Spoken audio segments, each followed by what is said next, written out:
আজকে আমরা আমাদের শরীরের ভেতরে থাকা এক অসাধারণ জগৎ নিয়ে কথা বলবো আমাদের দেহের সেই সব অদৃশ্য প্রহরীদের নিয়ে যারা প্রতিটা মুহূর্তে আমাদের রক্ষা করে চলেছে। হ্যাঁ, ঠিকই ধরেছেন, আজকের আলোচনার বিষয় হল শ্বেত রক্তকণিকা। কিন্তু শুরুতেই একটা প্রশ্ন। আচ্ছা, কখনো কি মনে হয়েছে যখন কোনো রোগ জীবাণু আমাদের শরীরে ঢোকার চেষ্টা করে তখন ঠিক কি হয়? মানে কারা এদের বিরুদ্ধে রুখে দাঁড়ায়? এই প্রশ্নের উত্তরটাই কিন্তু লুকিয়ে আছে আমাদের আজকের আলোচনায়। তো চলুন এক ঝলকে দেখিনি আজ আমরা ঠিক কি জানব। প্রথমে আমরা জানব দেহের এই অদৃশ্য প্রহরীদের ব্যাপারে, তারপর শ্বেত রক্তকণিকার সাথে ভালোভাবে পরিচিত হব, দেখব লোহিত রক্তকণিকার সাথে এর পার্থক্যটা কোথায়, জানব জীবাণুর বিরুদ্ধে এদের যুদ্ধের পদ্ধতি, আর সবশেষে এদের বিভিন্ন স্পেশালিস্ট দল আর তাদের কাজ সম্পর্কে আলোচনা করব। শুনতে হয়তো একটু অবাক লাগছে, কিন্তু আমাদের শরীরটা আসলে একটা যুদ্ধক্ষেত্রের মতোই, যেখানে সব সময় লড়াই চলছে। বাইরে থেকে দেখতে একদম শান্তশিষ্ট মনে হলেও শরীরের ভেতরে কিন্তু এক অদৃশ্য যুদ্ধ লেগেই আছে। হ্যাঁ, একদম ঠিক। প্রতিদিন প্রতিটা মুহূর্তে আমাদের নিঃশ্বাসের সঙ্গে, খাবারের সঙ্গে, এমনকি ত্বকের মাধ্যমেও অসংখ্য জীবাণু আমাদের শরীরে ঢোকার জন্য অনবরত চেষ্টা করে যাচ্ছে। আমরা হয়তো এর কিছুই টের পাই না, কিন্তু এই আক্রমণটা চলতেই থাকে। তাহলে প্রশ্নটা হলো, এই যে একটা নিরন্তর যুদ্ধ চলছে, এতে আমাদের বাঁচাচ্ছেটা কে? কারা সেই সাহসী সৈনিক যারা এই জীবাণুদের বিরুদ্ধে ঢাল হয়ে দাঁড়ায়? এরাই হলো আমাদের শ্বেত রক্তকণিকা বা হোয়াইট ব্লাড সেলস, মানে ডাব্লিউবিসি। একদম সহজ করে বললে, শ্বেত রক্তকণিকা হলো আমাদের রক্তের এক বিশেষ ধরনের কোষ। এদের একটাই কাজ, একটাই মিশন, আমাদের শরীরকে বাইরের শত্রুর হাত থেকে বাঁচানো আর শরীরে ঢুকে পড়া যে কোনো রোগজীবাণুকে খুঁজে বের করে ধ্বংস করে দেওয়া।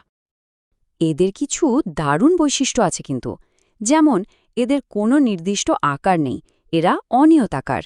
এদের কোষে নিউক্লিয়াস থাকে, যেটা কিন্তু লোহিত কণিকায় থাকে না, আর হিমোগ্লোবিন না থাকার কারণে এরা বর্ণহীন হয়। তবে সবচেয়ে মজার ব্যাপার হলো, এরা অ্যামিবার মতো নিজেদের আকার যখন তখন বদলে ফেলতে পারে, আর এই ক্ষমতার জন্যই এরা রক্তনালীর দেয়াল গলে বেরিয়ে সহজেই জীবাণুর কাছে পৌঁছে যেতে পারে। আচ্ছা, রক্তে তো শ্বেতকণিকা ছাড়াও লোহিত কণিকাও থাকে, তাহলে এদের মধ্যে আসল পার্থক্যটা কি? চলুন তো এ দুটোকে পাশাপাশি রেখে একটু দেখি। এটা কিন্তু পরীক্ষার প্রস্তুতির জন্য খুব দরকারি। এই টেবিলটা দেখলেই ব্যাপারটা একদম জলের মতো পরিষ্কার হয়ে যাবে। দেখুন, লোহিত কণিকা বা আরবিসি হল অনেকটা ডেলিভারি এজেন্টের মতো। সারা শরীরে অক্সিজেন পৌঁছে দেওয়ায় এদের কাজ, তাই এদের আকারটা নির্দিষ্ট। অন্যদিকে শ্বেতকণিকা বা ডাব্লিউবিসি হল বডিগার্ড। এদের কোনো ঠিকঠাক আকার নেই, কারণ শত্রুকে ধাওয়া করতে হলে তো আকার বদলাতেই হবে। আর মূল পার্থক্য তো তাদের কাজে। একজন জীবনদায়ী অক্সিজেন বহন করে, আর অন্যজন জীবন রক্ষাকারী সৈনিকের মতো জীবাণু ধ্বংস করে। মানে দুজনের কাজ একদমই আলাদা। আমরা তো জানলাম যে শ্বেত রক্তকণিকার রোগ জীবাণু ধ্বংস করে, কিন্তু প্রশ্ন হল কিভাবে? মানে এই যুদ্ধটা এরা ঠিক কিভাবে লড়ে? এদের প্রধান যুদ্ধ কৌশলের একটা দারুণ নাম আছে, ফ্যাগোসাইটোসিস। তাহলে সবচেয়ে গুরুত্বপূর্ণ পয়েন্টটা হলো, শ্বেত রক্তকণিকার মূল লক্ষ্যই হচ্ছে রোগ জীবাণুকে ধ্বংস করা। কিন্তু কিভাবে? শুধু কি তাড়া করে? না, পদ্ধতিটা তার চেয়েও অনেক বেশি স্মার্ট আর কৌশলপূর্ণ। এদের একটা বিশেষ অস্ত্র আছে, যার নাম ক্ষণপদ। ক্ষণপদ মানে হলো ক্ষণস্থায়ী পা বা নকল পা, অনেকটা আমিবার মতো। যখনই কোনো জীবাণুকে এরা দেখতে পায়, সঙ্গে সঙ্গে এই নকল পা বাড়িয়ে দিয়ে সেটার দিকে এগোতে থাকে এবং তাকে ধরার জন্য প্রস্তুত হয়।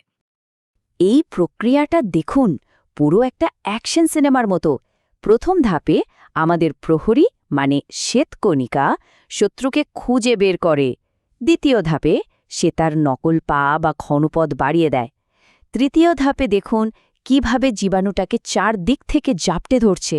আর শেষ ধাপে শত্রু যখন পুরোপুরি কবজায়, তখন তাকে শরীরের ভেতরে টেনে নিয়ে এনজাইম দিয়ে একদম হজম করে ফেলে। ব্যাস, শত্রুর খেলকতম। তবে সব শ্বেত রক্তকণিকা কিন্তু একই কাজ করে না। এদের মধ্যেও বিভিন্ন বিশেষজ্ঞ সৈন্য দল বা স্পেশাল ইউনিট আছে। প্রত্যেকটা দলের কাজ আলাদা, কিন্তু লক্ষ্য একটাই, শরীরকে সুরক্ষিত রাখা।